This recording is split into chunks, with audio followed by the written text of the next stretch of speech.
Ser Podcast. Hoy por Hoy Magazine. Ser Podcast. Woke up this morning feeling fine. There's something special on my mind. Last night I met a new boy in the neighborhood. Oh yeah. Something tells me I'm into something good. Something tells me I'm into something. Los lunes hasta ahora empezamos el magazine tratando de conocernos de distintas formas a través de las tendencias que nos rodean. Algunas que pueden parecer más anecdóticas. La semana pasada, para empezar el verano, nos preguntábamos si podemos describirnos, podemos definirnos de alguna manera a partir de aquellos vídeos que nos gusta ver en YouTube o en las redes sociales, y a través de cosas que sean o tendencias que sean menos anecdóticas y que seguramente nos pongan sobre la pista de fenómenos más serios o que deberían preocuparnos de otra manera, con otro interés. ¿Qué está ocurriendo en nuestro país con las operaciones estéticas? Y significativamente, ¿qué está ocurriendo entre la población más joven, entre las chicas, los chicos más jóvenes con las operaciones estéticas? ¿Cómo afecta la presión estética de las redes sociales? Ustedes ven a su alrededor cada vez más gente, cada vez más joven, que se haga intervenciones en la cara, en el cuerpo. Es por lo que les preguntamos esta mañana en las tendencias del lunes, en el 900-100-800. Queremos analizar esta tendencia, contrastarla con ustedes para sumar a las voces que irán escuchando esta mañana y preguntarnos qué ocurre aquí en España con eso, con la estética. Lo último que me he hecho fueron los labios, ¿vale? Me suelo hacer botox, que es muy habitual, también me lo suelo hacer. Frente, entrecejo y patitas de gallo. Y me he hecho el pecho de hace un par de años. Muchas veces te dicen, pero si no te hace falta. Por ejemplo, a mí, yo digo, soy una chica joven, me dice, pero si eres guapa. Digo, y sí, soy guapa, pero a mí me gusta verme más guapa.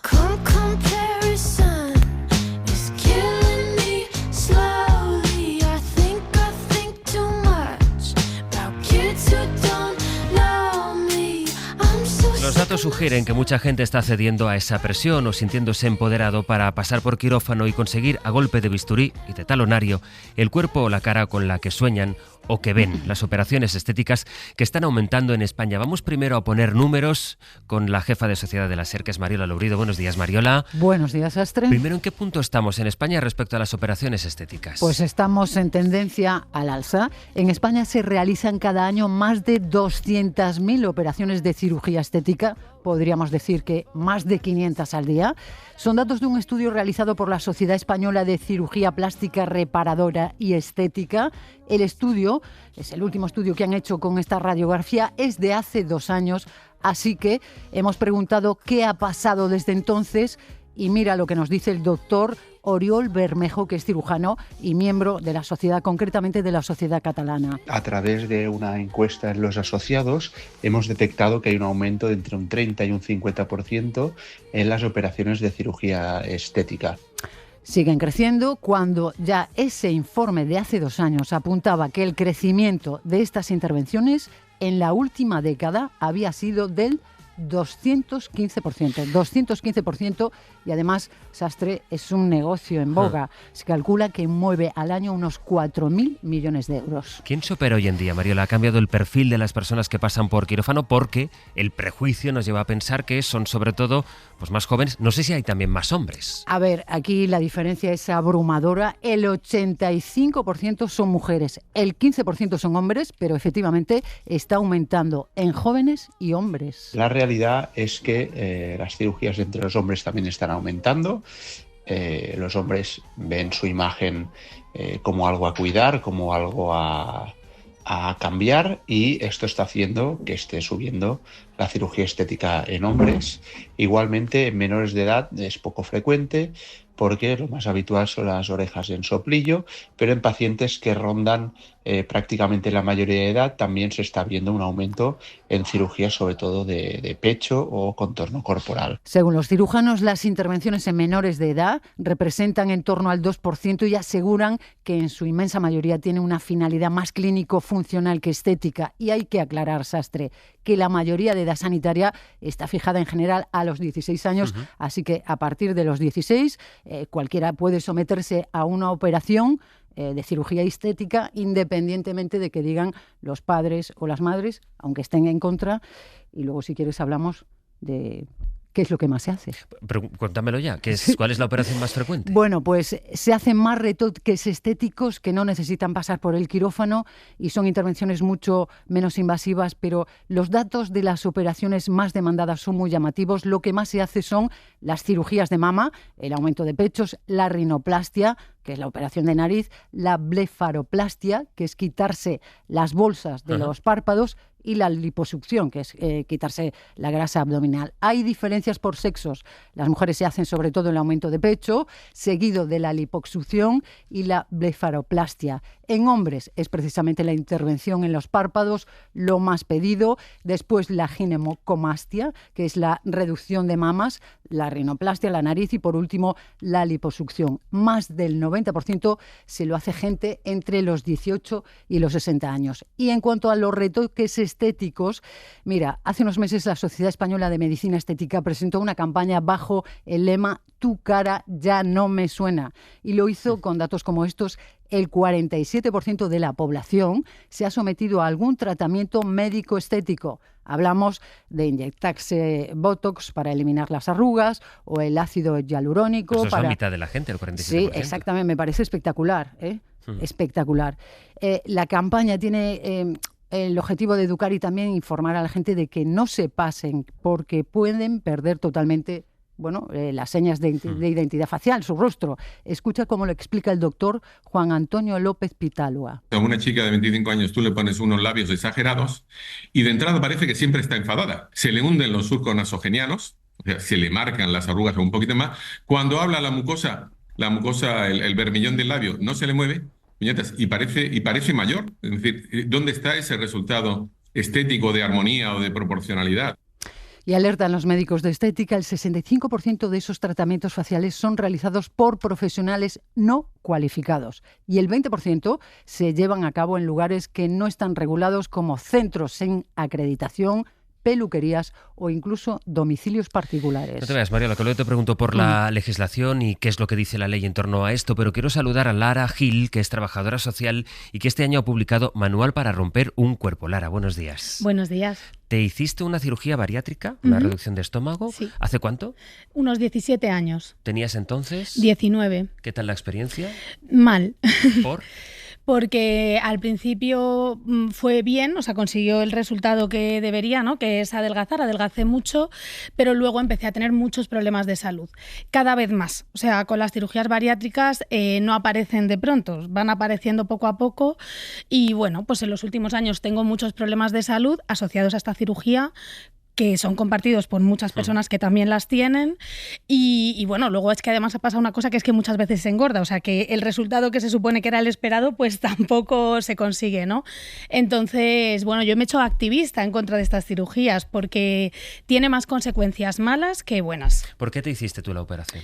Bueno, yo me la hice porque en ese momento, yo con 19 años, pues estaba gorda, pues como ahora, la verdad, pero era otra época y no sabía ni yo ni nadie a mi alrededor que era posible vivir siendo gorda. Entonces, todo mi entorno pues nos animaron a realizarme esta cirugía, que es una cirugía que el único objetivo que tiene es adelgazar. Se reduce el estómago y en mi caso, por ejemplo, también el intestino, se lo deja en un estado pues que no funciona bien. Claramente se reduce un 80% del estómago y eso va a hacer que no funcione bien.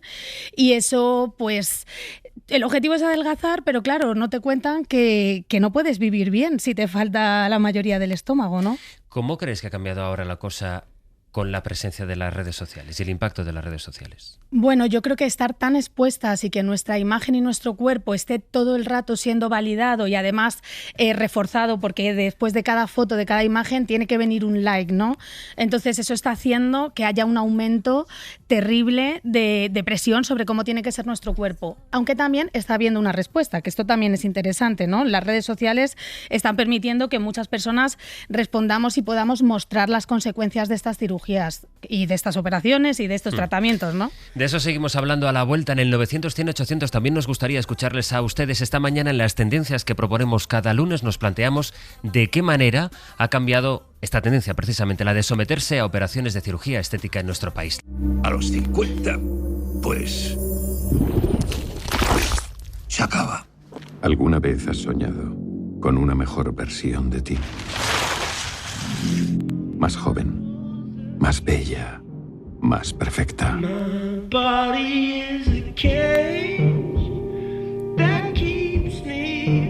Es un fragmento de la película La Sustancia, una de las muchas obras de ficción que reflexionan en estos últimos tiempos sobre la presión estética, que es la tendencia por la que nos estamos preguntando esta mañana y por la que les escuchamos en el 900-100-800. Podemos saludar a Francisca Escorza. Hola Francisca, buenos días. Hola, buenos días, ¿qué tal? Eres profesora, ¿verdad? Sí, profesora de secundaria. Junto a otro profesor creaste una guía contra la violencia estética, si lo llamaste. ¿Por qué? ¿Qué es lo que viste en clase? Pues mira, nosotros llevamos detectando, pero no solamente en secundaria, yo soy profesora de secundaria, ya desde primaria, pues ese culto a lo estético, a lo artificial, a querer ser lo que no soy, y niñas en graduaciones de sexto de primaria ya iban con uñas postizas, pasan a secundaria y empiezan con uñas, pestañas, y luego ya lo más alarmante, menores, porque todas estamos hablando todos de menores, de bachillerato, bueno, pues el regalo de fin de curso, el regalo para la graduación, pues son pómulos, son inyectables de labios. Entonces estamos llegando a un límite que donde está el sentido común, tanto el de ella, el de la familia, donde está el autoconcepto, la aceptación, donde está esa sensación de, bueno, yo soy así y todo es válido, los cuerpos son diversos, y esa presión social que hay tan grandísima por esa estética, por ese culto a lo perfecto, a lo de cómo debo ser, que nunca voy a conseguir. ¿Tú dirías que esto va a más? Sí, va más, porque yo llevo dando clase 9 años y en los 9 años yo he ido notando, te digo, cuando a principio, segundo de bachillerato, esto, pues no, ni siquiera en primaria, es que ya te digo, es que ha saltado a primaria. Ese culto que hay ahora, también esa moda, mejor dicho, de los skincares, ¿no?, que se llaman ahora en niñas pequeñas, ya es que sutilmente estamos ejerciendo una presión, realmente por eso le hemos llamado una violencia, ¿no? Una forma de violencia de tener que estar perfectas en todo momento. Y es más, ahora a los chicos que antes estaban un poquito al margen de estas cuestiones estéticas, también ha saltado por otros motivos, ¿no? Por el ser el machote, las redes están haciendo mucho daño, ¿no? El querer padecerme a este futbolista o a esta otra persona, actor o lo que sea, también en ellos se está ejerciendo esa especie de violencia, ¿no? De tengo que estar cachas. Los niños antes hacían deporte, niños con 15 años ya en gimnasio para muscular. No sé, es un tema bastante peligroso, lo estamos viendo, sí. Cuando habéis creado con este otro profesor, Sergio Padial, la guía, ¿vosotros creéis que en clase tenéis herramientas suficientes? Es decir, ¿qué pasa si tú con tus alumnas y con tus alumnos un día empiezas la clase y propones una charla con ellas y con ellos explicándoles, pues hablando de la presión estética, del riesgo de querer parecerse a personajes que puedan verse reflejados o que sirvan como referentes para ellas y para ellos? Pues mira, la verdad que es un tema difícil. Luego porque esta guía, primero hay una pequeña introducción para cualquier profesor, cualquier profesora que la quiera utilizar puede hacerlo, pero luego lo que contiene son muchas dinámicas. Y mira, una de las dinámicas que presentamos que a ellos les impacta es famosa, con y sin filtros, porque es lo que le decimos siempre, lo que veis no es la realidad, lo que veis en Instagram no es real, porque todo lleva en filtro. Y ese ejercicio de ponerle a personajes famosos, tanto más mayores como más jóvenes, en estado natural, que nos ha costado un montón encontrar esas imágenes, bueno, se quedan boquiabiertos. Ostras, ¿tiene espinilla? Pues claro que tiene espinilla, si tiene 18 años. Entonces, claro, es que son jóvenes. Estamos hablando que en clase yo lo he utilizado pues con 14 años, con 13 años, y no son conscientes primero de la vulnerabilidad de ellos mismos y de ellas mismas, sino también eso de la ficción que hay detrás de las redes, sobre todo que es lo que más ellos consumen, ¿no? Entonces, sí que cuando son conscientes caen en la cuenta. Pero claro, nuestro problema va más allá, porque la familia, cuando tiene que ser un referente, tiene que apoyar que cada persona, que las personas son diversas. ¿Qué pasa cuando las familias financian esas intervenciones? Porque estamos hablando de menores, tienen que firmar. Francisca, te agradezco mucho la llamada esta mañana a la radio. Un beso. Vale, gracias, hasta ahora. Chao.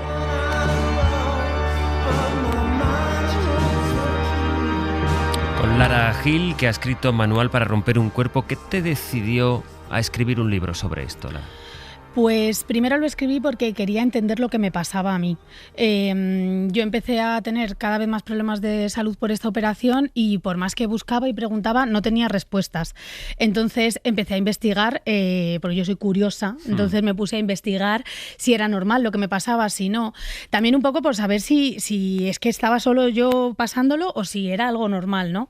Entonces empecé a descubrir mucha información y nació la necesidad de compartirlo, porque cuando vi los datos de cuánta gente se había realizado una operación como la mía y vi que toda esa gente tampoco tenía información, pues dije, si yo la tengo que contarle al mundo lo que estoy descubriendo sobre lo que no se ve, que son las consecuencias de estas operaciones. Mira, Javier ha llamado desde Madrid. Javier, buenos días.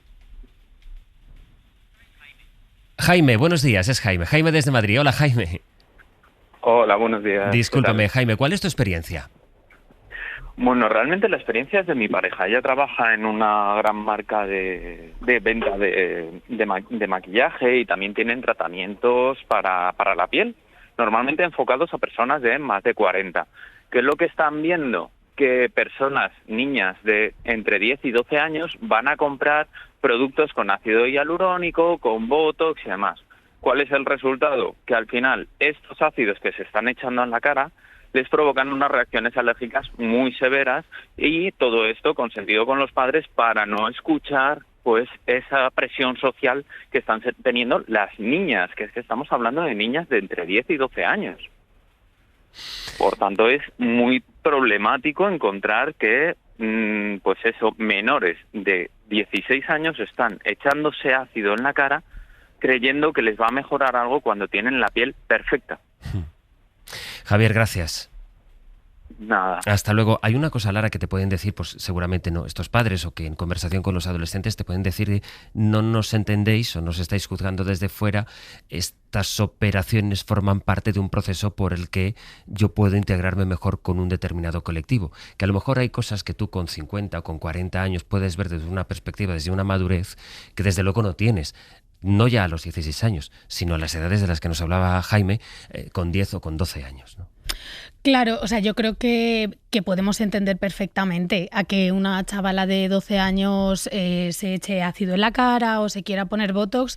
Creo que es importante no distanciarnos tanto de las adolescencias y entender por qué lo hacen. Y lo hacen porque el cuerpo cada vez es más importante, la presión no para de aumentar. Si no cumplimos con un canon, claramente vamos a no poder acceder a ciertos trabajos, todos los mensajes son de que no nos van a querer. Cuando eres adolescente, pues ¿qué es lo que quieres? Que te quieran, ¿no? Eso es lo que quiere un adolescente y también una adulta de 40 años. Entonces yo creo que si desarrollamos la empatía y pensamos en que lo que están haciendo es buscar un lugar en el mundo, un lugar donde vivir bien, donde ser aceptada y ser querida, pues entendemos que es que el problema es que el mundo solo lo que te ofrece para ser querida es transformar tu cuerpo y machacarlo sin parar. Mariola, ¿qué dice la legislación? No sé si estamos en ese sentido. ¿Qué tipo de protección y de mecanismos hay desde el punto de vista de la ley? Bueno, hay muy poco orden en este sector, ¿no? Sigue sin estar controlado porque la ley Sara está suspendida y paralizada. Esta era una normativa impulsada por el Ministerio de Sanidad para combatir el intrusismo profesional en todo el negocio, dar mayor seguridad al paciente y evitar las negligencias. La ley nace a raíz del trágico caso de Sara Gómez, que fue una joven que murió tras una liposucción que le realizó un cirujano cardiovascular, alguien que no estaba cualificado.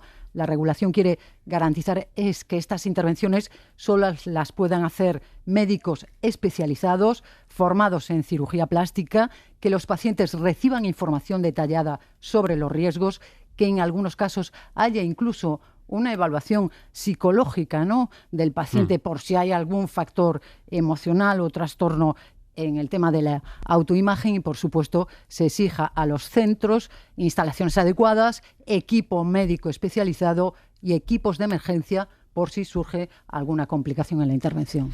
Lilia, desde Zaragoza, buenos días. Hola, buenos días. Cuénteme cuál es su experiencia. Bueno, mira, yo tengo 58 años y hace 8 años me sometí a una cirugía, una diástasis abdominal con aumento de pecho. Yo tengo 4 hijos, fui madre muy joven, los tuve muy seguido a mis hijos, entonces mi cuerpo sufrió una gran transformación. Y con los años traté de buscar todos los métodos más naturales. Me gusta mucho el deporte, me cuido mucho de la alimentación, pero veía que mi abdomen y mis mamas, digamos, no volvían a su posición, no trataban de recuperar la forma. Entonces, tras una cirugía, una laparoscopia que me hicieron, una cirugía de vesícula, a los 8 meses se me produjo una hernia umbilical. Entonces acudí a la médica y me dijo que sí, que era porque había una diástasis abdominal por el proceso que había sufrido los 4 embarazos, sí, y ese tono muscular no volvía a su posición. Y también amamanté 5 años, amamanté a mis hijos todo el tiempo que pude, entonces las mamas estaban muy flácidas. Y bueno, me sugirieron hacerme la cirugía. La verdad que pedí varias opiniones, varios centros, y bueno, me encontré de todo, desde el comerciante hasta el honesto, y dije, bueno, lógicamente me salía, mi costo no tenía su valor esa cirugía, y opté, dije, en salud no puedo escatimar, es mi salud, mi cuerpo, es mi vida. Y bueno, busqué lo mejor de lo mejor, un centro muy especializado, incluso es una clínica privada que está en toda España, sí, con el mejor médico, todo, y busqué lo mejor de lo mejor, y pedí las garantías, pedí todo, que me dejaran por escrito, que me dieran, no el 100%, que nunca es el 100%, pero el máximo de garantía. Y bueno, y así me pude someter y la verdad a la cirugía, y la verdad que estoy muy conforme.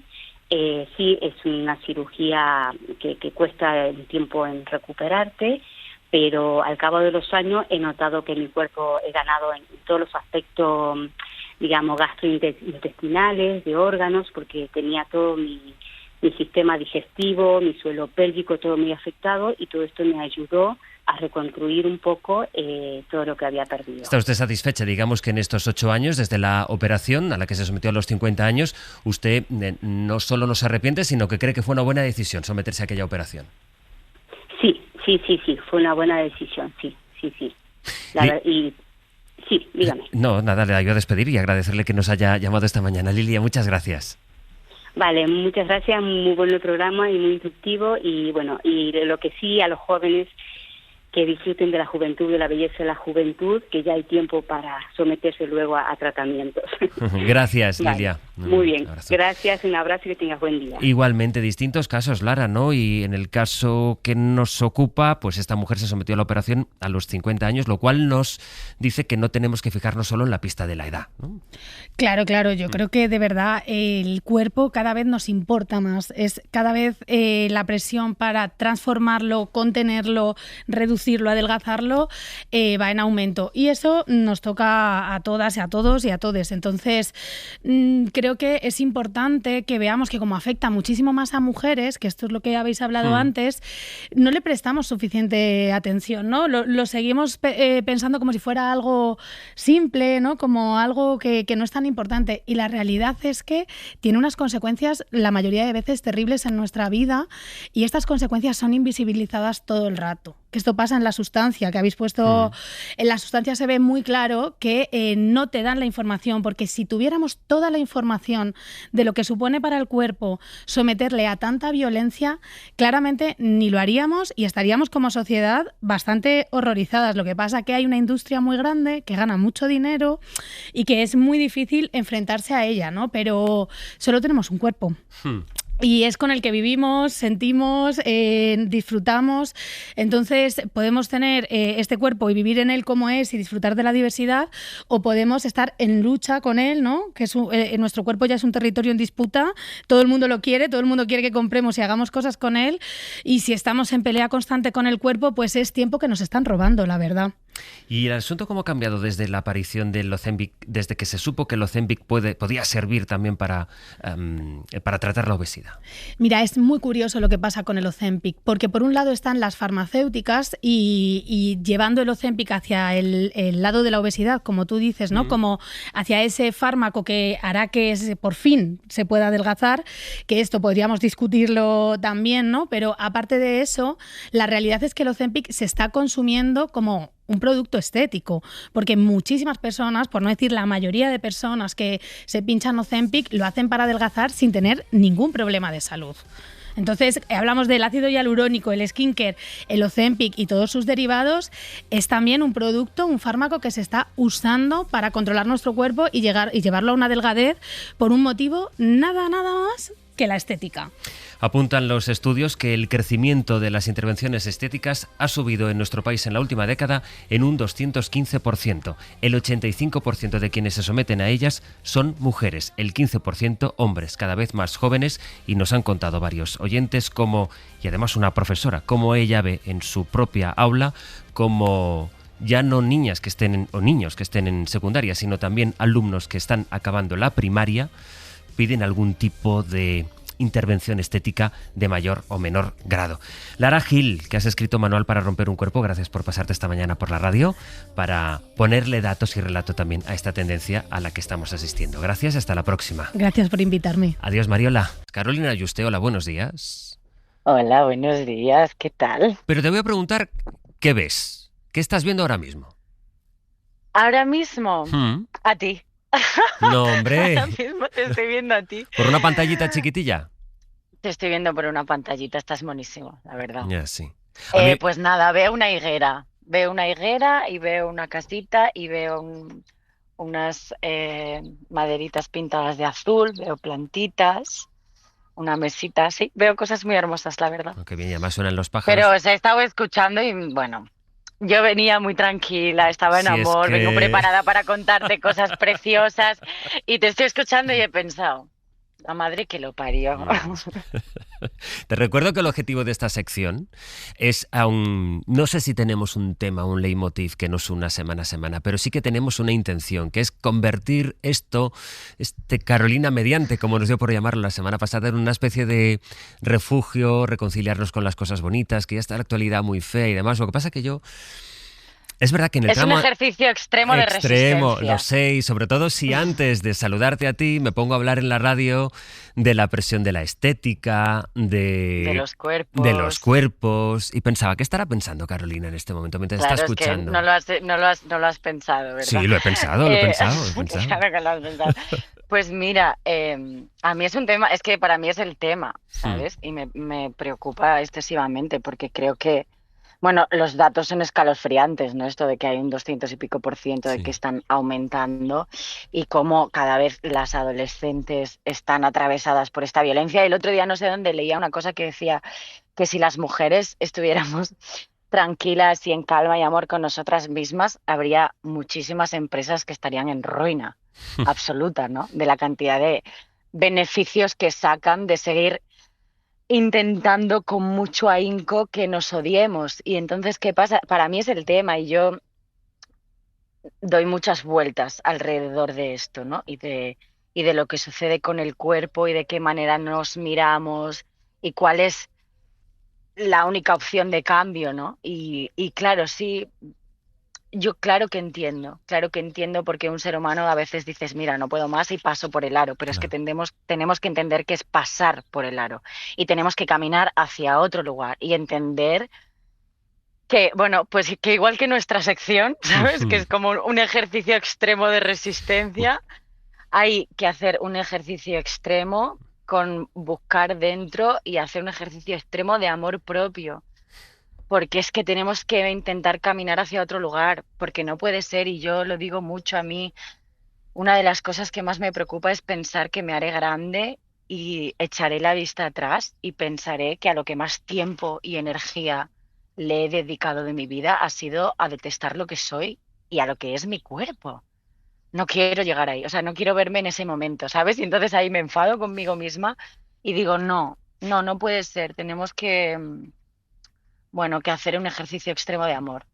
Lo que pasa que a mí me da mucho vértigo cuando nos acercamos, y más desde la radio, porque cada uno tenemos un punto de vista, pero cuando nos acercamos a estas cosas que pasan, me da mucho miedo yo creo que tenemos que hacer una labor de pedagogía, de advertir a la gente, de explicar cuál es esta mañana. Oye, esto es una realidad que está ocurriendo, es una tendencia que está ocurriendo y es evidente que vamos hacia ahí. Pero después cuando tanta gente va hacia ahí, me da mucho vértigo cuando te pones en el sentido opuesto y ya no para criticar, sino para intentar entender. Y luego la pregunta de la libertad y de quiénes somos nosotros para juzgar a los demás. Nosotros somos, desde luego, quienes tenemos la obligación de advertir de la consecuencia sanitaria que cada cosa pueda tener y la deriva social que, si quieres, esto o esta tendencia en particular puede generar. Pero también supongo que hay que respetar también la decisión de cada uno de hacer con su cuerpo lo que le plazca.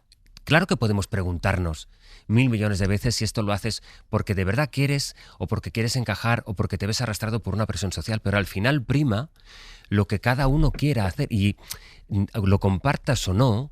Creo que también nuestro ejercicio consiste en acabar entendiendo, bueno, pues que cada uno es libre de ejecutar esa libertad como pueda, si es que puede.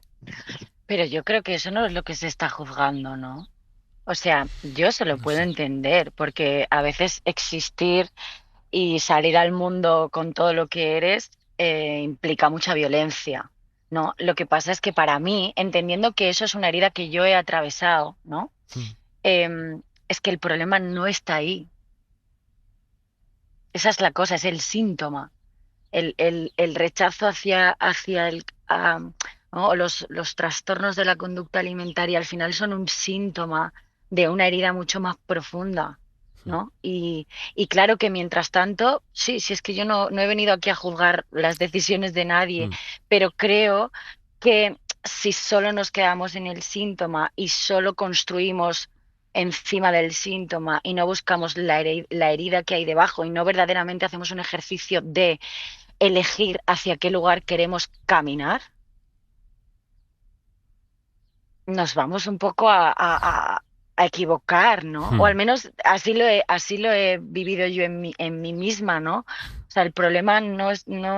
Y escribo mucho sobre eso, porque estamos atravesadas efectivamente por la mirada, porque además yo siempre digo que ni siquiera sabemos mirarnos a nosotras mismas con nuestra propia mirada, nos miramos como desde el heteropatriarcado absoluto, ¿no? Pero claro, yo quiero hacer mucho esfuerzo en intentar caminar hacia otro lugar, aunque mientras tanto tengamos que pasar por muchos aros para poder sobrevivir con un poquito de calma y encontrar ese espacio de respirar a gusto, ¿no? Pero creo que el foco tiene que ver con el amor propio, sin duda, y con aceptar que lo que somos es perfecto. Yo sigo dándole vueltas a la sección y por ejemplo, la sintonía de la sección. La semana pasada hicimos alguna probatura y luego este fin de semana pensaba, si yo tengo claro el estado de ánimo que me provoca esta sección y que me remite mucho al que me produjo ver una serie, a ver qué tal empastaría una de las canciones de la banda sonora de esta serie con esta sección.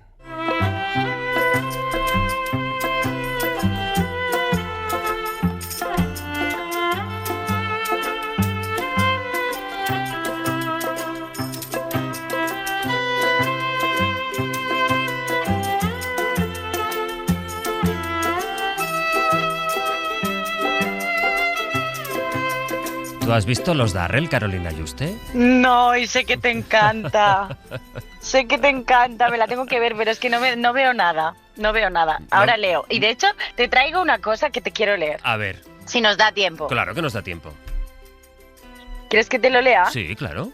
Vale. Es un poema de Audre Lorde. Además, es que viene súper perfecto a lo que estabas hablando. A ver. Te lo voy a leer, ¿vale? Venga. Se llama Para cada una de vosotras. Sé quién eres y serás. Aprende a apreciar el bullicioso ángel negro que te lleva arriba un día y abajo otro, protegiendo el lugar de donde surge tu potencia, fluyendo como sangre caliente del mismo manantial que tu dolor. Cuando tengas hambre, aprende a comer lo que sea que te sostenga hasta el día siguiente, pero no te dejes descarriar por los detalles simplemente porque los vives. No dejes que tu cabeza niegue tus manos, cualquier memoria que pase a través de ella, ni tus ojos ni tu corazón. Todo puede ser usado, excepto los desperdicios. Tendrás que recordarlo cuando se te acuse de destrucción. Incluso cuando son peligrosas, examina el corazón de esas máquinas que odias antes de descartarlas y nunca plañes la carencia de su poder. No vaya a ser que te condenes a revivirlas. Si no aprendes a odiar, nunca estarás lo bastante a solas para amar sencillamente, ni serás siempre valiente aunque no se vuelva más fácil. No finjas creencias oportunas, incluso cuando son justas. No serás nunca capaz de defender tu ciudad mientras vociferas. Recuerda que el sol no es la estrella más destacada, sino la más cercana. Respeta cualquier dolor que traigas de vuelta de tus sueños, pero no busques dioses nuevos en el mar ni en parte alguna del arco iris. Cada vez que ames, ama profundamente, como si fuese para siempre, solo que nada es eterno. Habla a tus hijas con orgullo, donde quiera que las encuentres. Explícale que desciendes de esclavas y que tu madre fue una princesa en la oscuridad. ¿Y cómo te ha dado por ese poema? Es que ¿cómo es ella? ¿Cómo es ella? Pues mira, cariño, la verdad es que yo estaba tirada en la playa escuchando Lola y Manuel y de repente estaba yo conectada pues con la resistencia y el amor, tú sabes. Sí. Y me estaba leyendo a esta señora que es fantástica, Audre Lorde, que es una pensadora y, bueno, es una tía increíble. Y de repente apareció y lloré, sastre, lloré al leerlo. Lo entiendo, porque supongo que lo que me quieres decir, o lo que nos quiere decir el poema, es que esos lugares de sombra, pues de los que queremos desprendernos al momento, por supuesto, y especialmente ahora en verano, en los que buscamos, también hay cierta obligación al bienestar, pues oye, a lo mejor hay que transitarlos y estar y entenderlos y luego pues asimilarlos, ¿no? Totalmente, totalmente. Quiero decir, es parte del todo, ¿no? O sea, es como, no niegues lo que eres, sé lo que eres y serás, y asume y acepta y engancha y abre el pecho y expira para afuera.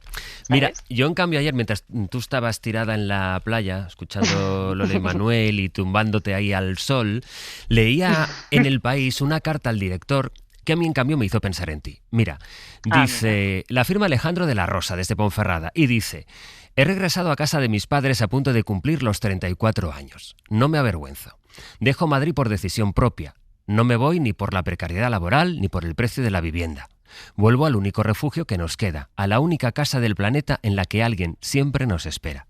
Nos han taladrado la cabeza con esa idea hueca de que el triunfo solo se esconde en las grandes ciudades, pero mi vuelta solo ha hecho que reafirmarme en el único mantra vital que me acuna y me sostiene. Y acaba: triunfar es estar en el lugar que uno quiere estar y nada más. Y esta carta tan cortita, ayer, me dio así un golpe en plena lectura dominical y dije, pues esto me suena mucho a Carolina Yuste. Sí, totalmente, ¿no? Yo siempre digo que el éxito para mí es estar donde quieres estar. Sí, totalmente. Y esto lo hemos hablado. Sí, es precioso, ¿no? También creo que nos está pasando un poco a toda nuestra generación, o quizá pasa un poco siempre que empiezas a no ser tan joven, ¿no? Y de repente hay cosas que aprendes, hay lugares que transitas, hay cosas que pasan. Y yo ahora mismo estoy viendo a un bebé pequeñito, porque es que estoy con mi ahijada. Y entonces, claro, digo, quiero decir, ¿cómo no voy a querer yo estar en ese espacio? O sea, y sentirme en absoluta comunión con lo que soy. Entonces yo creo que es verdad que hay una generación, que somos los que estamos ahí ya pues haciéndonos un poquito grandes, los 30, no sé qué, que estamos empezando a hacernos otro tipo de preguntas, ¿no? Y que tienen que ver realmente con nuestro deseo más interno y no tanto con lo que se supone que se esperaba que teníamos que desear dentro de la cosa esta social. Entonces, mira, me alegro muchísimo por él. ¡Qué alegría! ¡Qué gusto! Oye, vamos a pedir, si te parece, que está muy bien esto de estar muy conforme con cada uno y asumir la edad que tenemos, pero si algún compañero que no pongan en los titulares, por favor. Claro, ahí voy. Compañeros de, en este caso, La Vanguardia. Los compañeros de La Vanguardia hicieron la semana pasada una noticia a partir de esta sección, de la primera sección que hicimos con Carolina Yuste. Te lo voy a contar. Y entonces el titular, claro que sí, mi amor. El titular pone: José Luis Sastre, periodista, 42 años. 42 y luego años. mi frase: hombre, hace falta poner la edad en el titular. Pero ¿cuál es tu problema con la edad? Oye, tienes unos 42 años estupendos. Muchísimas gracias. No tengo ningún problema, pero tampoco hace falta poner la edad en un titular, ¿no? Ya, es un poco así. Pero bueno, es que yo lo que querían decir es que mira, pues aquí estamos, gente de diversas edades, hablando de lo mismo porque Sí, pero venimos a ser de la misma generación, ¿eh? Sí, en realidad sí, sí. Está. ¿Que ibas a estar muchos días ahí viendo lo que estás viendo? Aquí en realidad estoy hasta mañana. Bueno. Aquí he venido porque es que he venido a una de las cosas más bonitas del mundo, que es que he venido a que mi ahijada vea el mar por primera vez en su vida. ¡Oh! ¡Qué bonito! Es que eso es como es de fuerte. Lo que pasa es que ¿Cómo es de fuerte? se va a acordar luego, es muy pequeña. Pero me voy a acordar yo. Ya, pero no es igual. A ver, yo he venido para mi recuerdo. Ah, vale. Pero tú no tienes recuerdo de la... ¿Tienes recuerdo de la primera... El primer recuerdo del mar que tienes, ¿cuál es? Eso estaba pensando preguntarte. ¿Qué? Digo, no, porque yo he venido porque me apetecía muchísimo que este bollito, porque es una galleta. Me apetecía mucho tener, bueno, pues por lo que hablábamos el otro día, ¿no? Porque hay muchas cosas que me estoy perdiendo. Y entonces me apetecía mucho estar aquí cuando uno de los seres humanos que sé que más voy a amar en la vida tuviera esa experiencia que para mí es tan inmensa, porque además es el Atlántico. Buah. Y yo, mis primeros recuerdos que tengo del mar son en la línea de la Concepción, porque toda mi familia es de Cádiz, toda mi familia materna es de Cádiz, y mi madre es de allí, de la línea y de San Roque. Entonces yo recuerdo estar en la casa de mi tía Antonia, enfrente del Peñón, allí todas con mi abuela, con no sé qué, y con mi prima Ana, que es la mamá de Catalina, Catalina como mi abuela Catalina. Y eso yo creo que es como el primer recuerdo que tengo. O sea, no tengo como recuerdo de estar en el mar en sí, sino de estar como en familia frente al mar. Sí. Y luego, por ejemplo, mi padre me cuenta que siempre que de chica yo era muy tiquismiqui y entonces no me gustaba que los pies se me llenaran de arena. Y entonces me tenía que bañar, me tenía que coger así y meterme a la toalla. De chica eras tiquismiquis, ahora no lo eres, ¿no? Ahora no. Ya. Ahora soy una croqueta. ¿Y tú cuál es tu primer recuerdo del mar? Pues mira, yo creo que también la familia y preparar, íbamos a Cullera y preparar, pues eso, los cestos con la comida, porque ya que tenías que desplazar las sillas, toda la infraestructura, las sombrillas, pues ya ibas preparado para pasar un buen rato. Y luego muchísima gente y la arena llena de gente, eso es lo que recuerdo.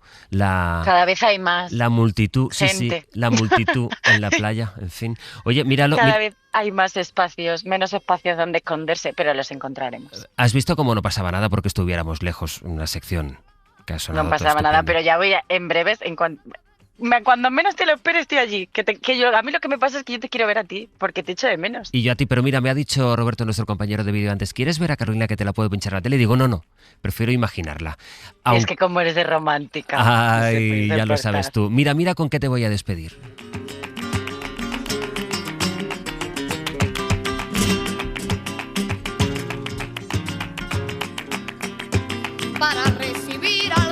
Para recibir al día, la rosa niña se puso un traje de pedrería.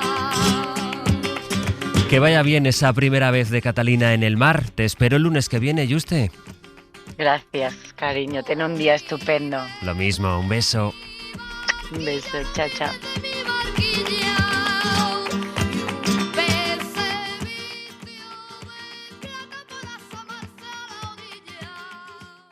Coprirà inseguendo le distanze dentro sé. Quante deviazioni, quali direzioni. Los lunes tenemos Vida de Pepe. Pepe Rubio, buenos días. Muy buenas. Una semana te dejamos en la estación de Atocha, ¿se acuerdan? Ese hombre que mira la vida pasar en Atocha, ese es Pepe.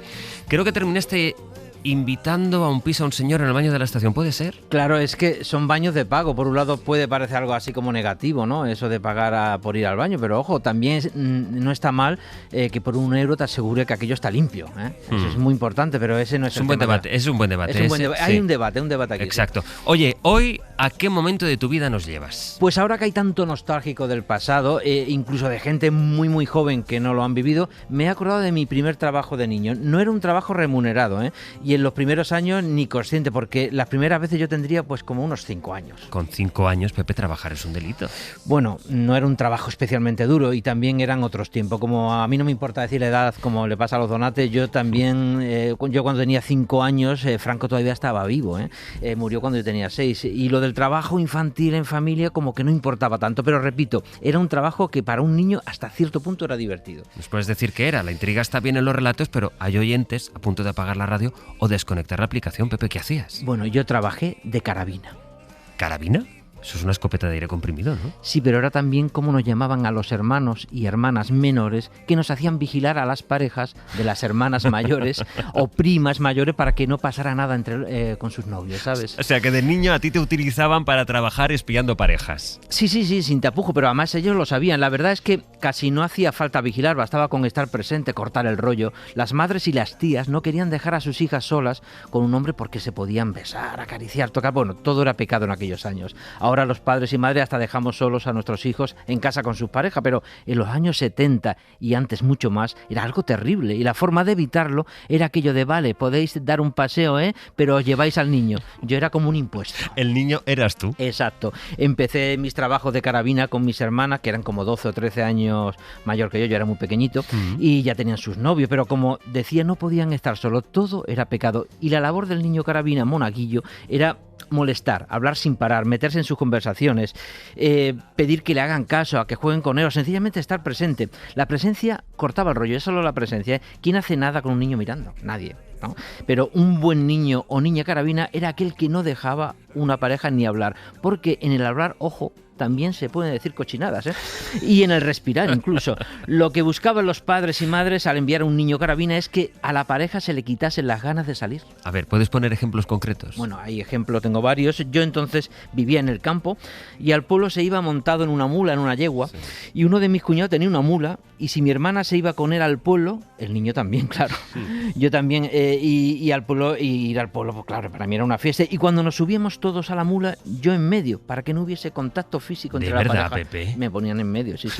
O hay otra opción era o dos subidos y uno andando. Los dos subidos no podían ser la pareja, así que yo siempre iba a la grupa de la mula o la yegua, lo que tocara, ¿no? El otro cuñado tenía una moto e igual, en medio. Aunque fuese ilegal ir 3 en una moto, no pasa nada, pero era tocarse. Sí, lo importante era que no hubiera fricción. Exactamente, pero ojo, yo no hice de niño carabina solo con mis hermanas, también algunas primas y sus novios, incluso primos. La verdad es que yo era muy bueno. Un buen niño carabina es como un lama, un elegido. Si ellos nacen lama, nosotros nacemos carabina, eso es así. Y yo nací carabina. Mis tías me tenían en muy buena consideración profesional. Eras bueno en lo tuyo. Lo mío era un crack, ¿no? Y si alguna de sus hijas salían a sitios solitarios con el novio, decían que vaya el Oceíto a dar el paseo con vosotros. O al río, bueno, donde sea. Yo que era Oceíto, ¿no? De niño, porque era el diminutivo de José, que perdía la J en mi zona y se le cambiaba la S por Z. Yo he acompañado al río a muchas primas, con sus novios. Algunos novios y primas eran muy listos y me ponían retos para que me alejara de ellos y aprovechar. Anda y ve a coger unos peces, o toma y te compras algo. Luego había un primo, además, que tenía un coche, era de los pocos que tenía coche, un Citroën 2 caballos, no sé si lo recordáis, aquello que se movía mucho. Sí. Y era muy truán. Le decía a su madre que iba a ver a su novia y me llevaba con él, pero luego él hacía lo que quería, pero sabía que si me llevaba era un seguro de vida también. Llevar al carabina era un seguro. Y también sabía cómo ganarse mi confianza y que no levantara sospecha ni vigilar. Claro, porque tú para las mayores, vaya, básicamente de tu casa, eras el seguro de que no iba a pasar nada en la pareja, pero la pregunta es si tú luego, metidos en harina, realmente vigilabas lo que tenías que vigilar. Es que la verdad es que había diferentes tipos de carabina en esto. Y bueno, estaba el chivato. El chivato era uno de ellos, pero eso generaba mal rollo. Yo era el típico carabina pesado, de hablar mucho, de dar la turra y de una presencia constante. Los chivatos eran unos fracasados porque si tenías que chivarte es que algo había pasado y entonces tu trabajo había fracasado. Claro. ¿Hasta qué edad, Pepe, se puede ser carabina? La edad de un carabina terminaba en los límites de la adolescencia. Si eras chica, muchas veces peor, porque las chicas o te echabas novio o tenías que aguantar a tu hermana o a tu prima, a quien fuese, ¿no? Y podías llegar hasta los 18 incluso. Yo tendría unos 10 años cuando lo dejé y vivía con una de mis hermanas en la casa de mi abuelo para poder ir al cole del pueblo. Y ya mis padres, porque claro, mis padres vivían en el campo, y el novio de una de mis hermanas venía cada miércoles en moto a ver a mi hermana y se sentaba en la mesa camilla tras la cena junto a mi abuelo que veía la tele, ¿no? Los tres solos. Imagina la estampa. Bueno, para ganarse la parejita. Claro, pero para ganarse la confianza, eso está bien. Claro, y yo aprovechaba esos momentos para ir a la calle a jugar con mis amigos, es un momento buenísimo, pero cuando mi abuelo se iba a dormir, ojo, yo tenía que irme a la mesa camilla para que la pareja no se quedara sola. No me he tragado yo capítulos de Curro Jiménez y de Dallas en la mesa camilla vigilando a mi hermana y al novio, ¿no? Y una noche recuerdo que mi hermana me llamó y yo me negué, no quería aburrirme, mi abuelo se iba a dormir, yo no quería ver la tele toda la noche, estaba pasándolo muy bien con mi amigo y claro, una tía mía me dijo, no, tú tienes que aquí estar porque tienes que vigilar la honra de la familia. Pero la lié tan parda que ya nunca más fui convocado. ¿Fue divertido, te resultó divertido alguna vez hacer de carabina? Bueno, una prima tenía un tocadisco y a veces montaban un guateque en una habitación de mi casa, del campo, y venían todos los novios y yo hacía de carabina de todos.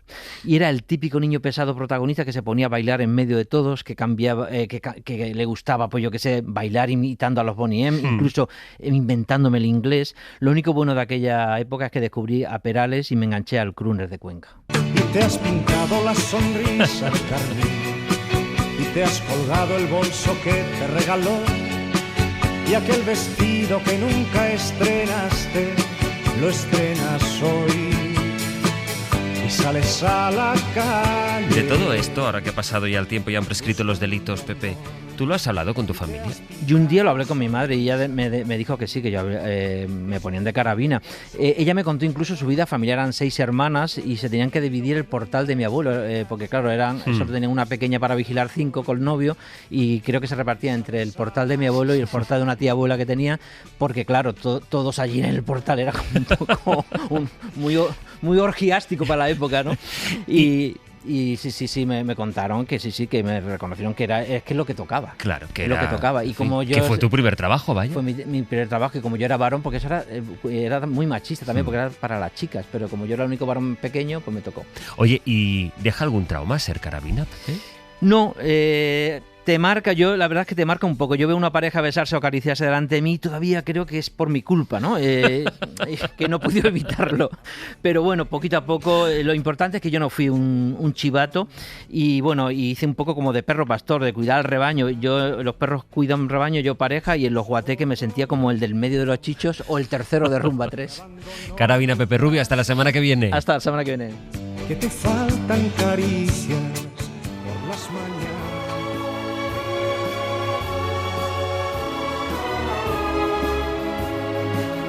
Ya empieza la sesión matutina de Cine de Verano, en la que vamos a redescubrir los mejores diálogos de la historia del cine con Elio Castro. Hola, Elio, buenos días. Hola, buenos días. Vienes un poco romántico esta mañana, no sé si traes fresas con chocolate. Traigo fresa y chocolate, como decía, era el título de esa película cubana tan famosa. No, pero es que el verano, ¿qué sería el verano sin los amores de verano, no? Y las rupturas de verano. Y las rupturas de verano, porque claro, es el tiempo donde la pareja pasa más, sí, pues en común muchas más horas, ¿no? Para bien y para mal. Año, para bien y para mal. Y después del verano se producen muchísimas rupturas y muchísimos divorcios.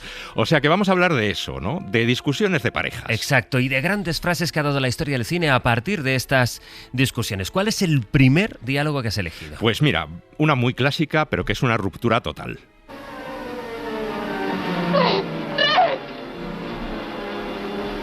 Red, si te vas, ¿a dónde iré yo? ¿Qué podré hacer?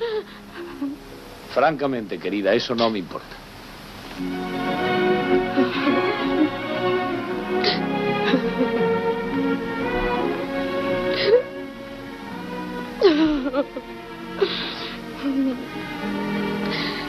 No debería dejarle ir, no.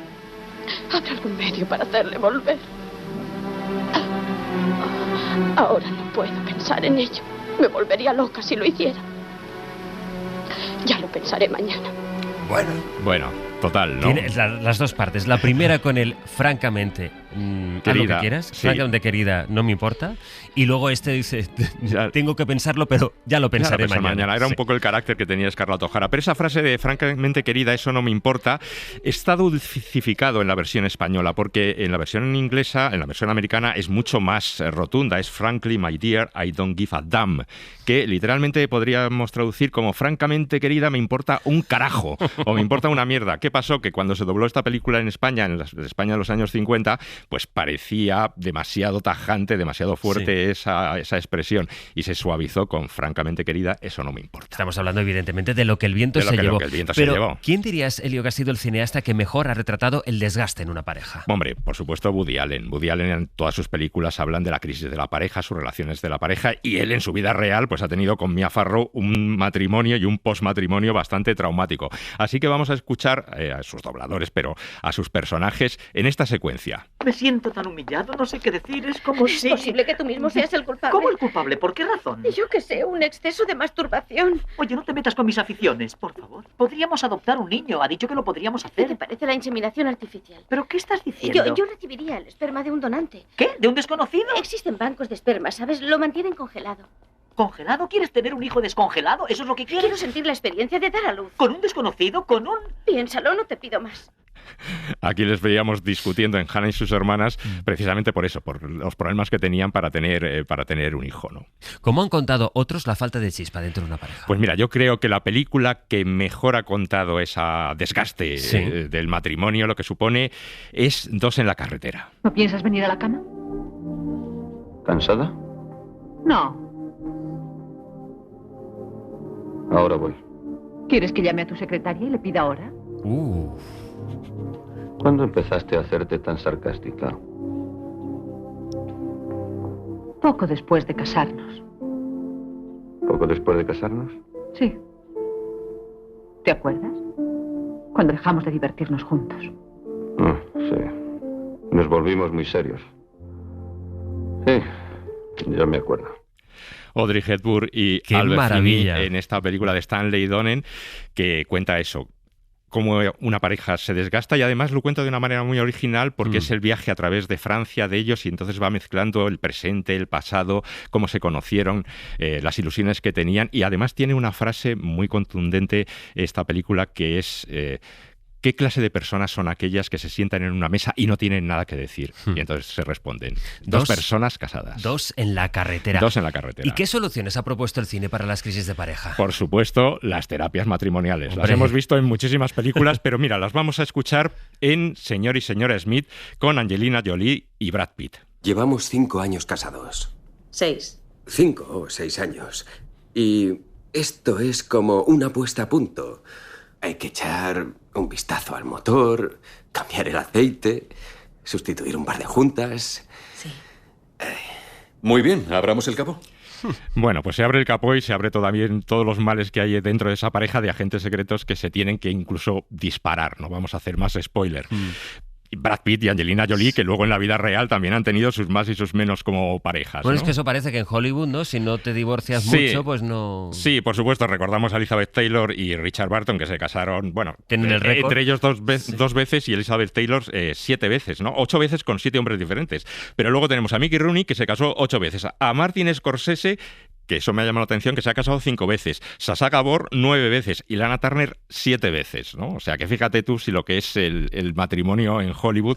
Pero vamos a escuchar precisamente a un matrimonio también de película que tiene pues muchísimas discusiones a lo largo de la película. Creo que me merezco, después de tantos años y más años de matrimonio feliz, conocer la razón. Me he matado a trabajar para que tú pudieras vivir como una reina y me debes una explicación lógica. Cuando te veo comer, cuando te veo dormir, cuando te tengo delante, me dan ganas de partirte la cara. ¡Wow! La guerra de los Rose. La guerra de los Rose. Rose. No sé si es el peor divorcio de la historia del cine. Yo creo que todavía no.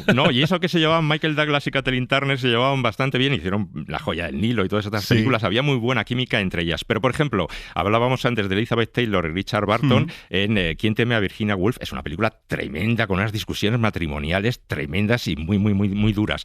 Pero esta yo creo que la gana. Y eres como mi padre, y también como mi madre. Tienes todas las cosas pésimas de todos ellos, sobre todo de tu madre. Cuando estábamos juntos en la cama, a veces te miraba y la veía a ella y era asqueroso. Y a mí me daban náuseas cuando me tocabas. Y eres un desastre. Yo hacía las camas, ordenaba los armarios, recogía todo lo que dejabas igual tirado que me como den una ganas niña. de arrancarme la piel a tiras. Tú nunca serás feliz. Ni aquí ni en ninguna parte. Pensarás que has encontrado a otro mejor, lo contrario a mí. Y dentro de unos años te rebelarás contra él, porque necesitas tener tu voz. Pero tú no quieres tener voz, solo quieres quejarte porque no tienes una puta voz. Estoy pensando en cuando estaba casado contigo y ya no reconozco a aquella mujer. Nuestro matrimonio ha sido una farsa. La escena es tremenda, Es historias de un tremenda matrimonio. y dura muchísimo y se hace cada vez más violenta. Bueno, se dicen las cosas peores, que me gustaría verte muerto, en fin, puñetazos en las paredes.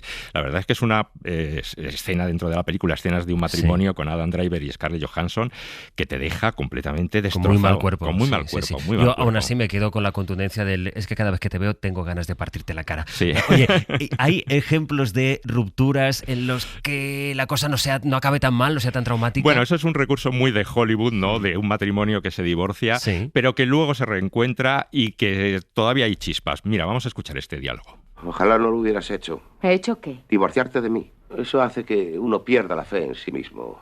Le da la sensación de que nadie le necesita. Precisamente para eso son los divorcios. Tonterías. Tú tienes la idea anticuada de que los divorcios duran eternamente hasta que la muerte nos separe. Pero hay divorcios que no significan nada, Hildy. No son más que unas palabras masculladas por un juez. Hay algo entre nosotros que nadie puede cambiar. Creo que en cierto modo tienes razón. Claro que la tengo. Yo te sigo apreciando, ¿sabes? Estupendo. Si no fueses tan granuja.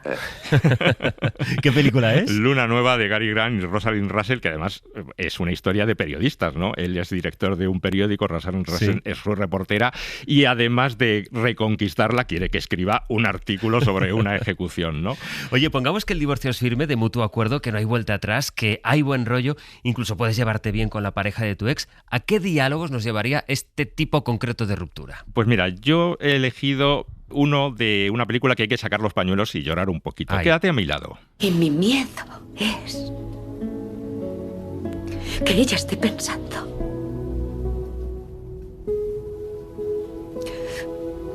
ojalá mamá estuviera aquí.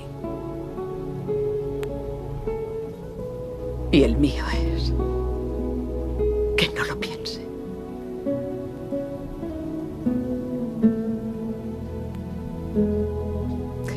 Pero la verdad es que no tiene que elegir. Puede tenernos a ambas, querernos a ambas, y será una persona mejor gracias a mí y gracias a ti.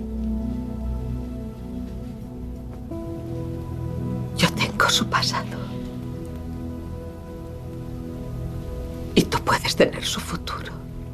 Bueno, Susan Sarandon y Julia Roberts, que hacían de ex esposa y esposa nueva, y que tenían que eso, además con una situación bastante trágica, porque Susan Sarandon en la película pues tenía ese cáncer y se suponía que iba a morir y no ver a su hija crecer, ¿no? En fin. Quédate a mi lado. Y oye, para acabar tenemos un bonus track, una escena extra. Sí, porque hemos hablado de parejas, de matrimonios, pero yo creo que también hay parejas que conviven juntos, por ejemplo, dos amigos que comparten un piso, ¿no? Félix, no es momento apropiado para tener una bronca doméstica. Esas dos chicas no van a tardar mucho en presentarse.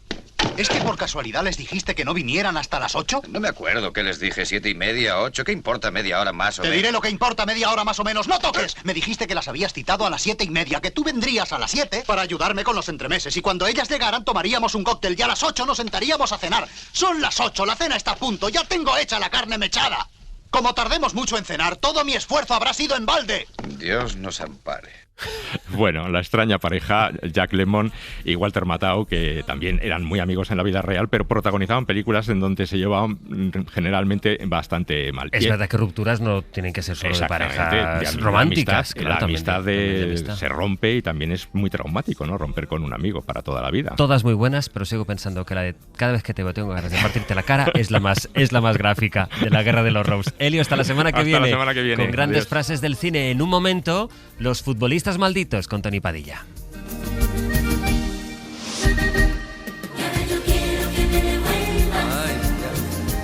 Mi montura y mi caballo, mi machete.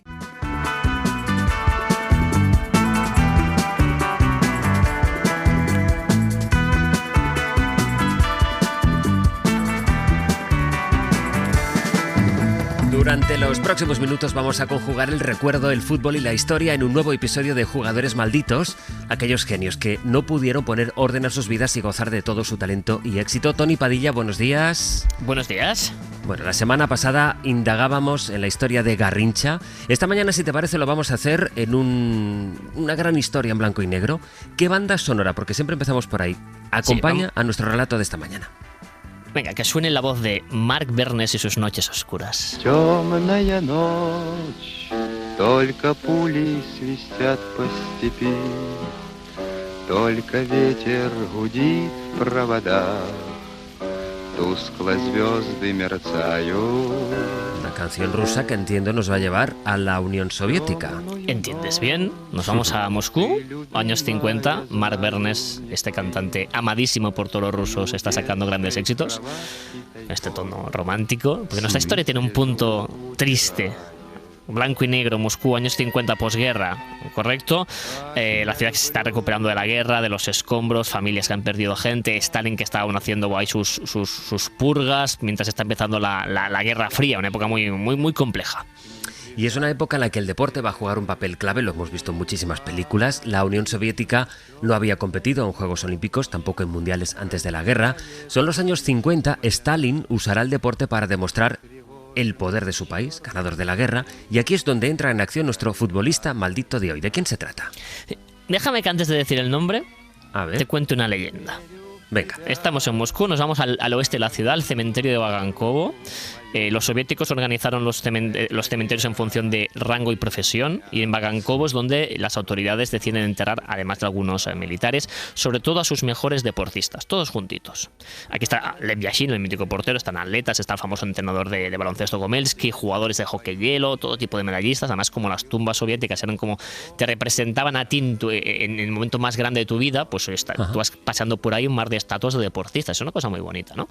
Y en el 90, cuando la URSS ya se está rompiendo, empieza a correr la leyenda en Moscú que por las mañanas, cuando abren, cuando aún hay un poquito pues la niebla y el frío, una mujer solitaria siempre deja flores en la tumba de un futbolista.